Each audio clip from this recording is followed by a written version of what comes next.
Y esto dice que es aleluya. Saludamos a nuestros hermanos, amén, de Visco, aleluya, a nuestros hermanos de Kendor, nuestros hermanos de Ashboro, y nuestros hermanos de Almemar, nuestros hermanos de Troy, amén, aleluya. Y de cualquier lugar que usted venga, cualquier pueblo, aleluya, o ciudad, que el Señor nos lo bendiga grandemente, aleluya. Nosotros somos voz de justicia y vamos a gozarnos en esta boda, aleluya. ¡Ey, ey! ¡Vamos, muchachos!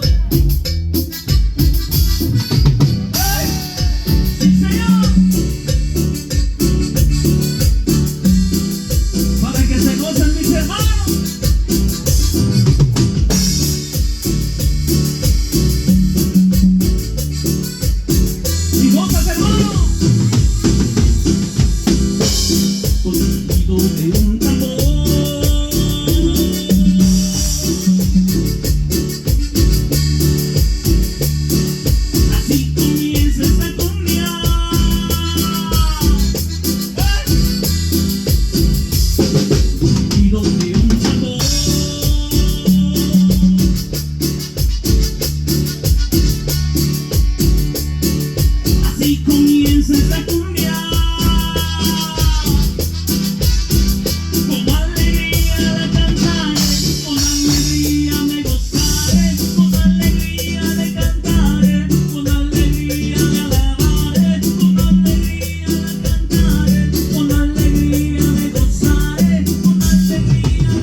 Que se gocen mis hermanos.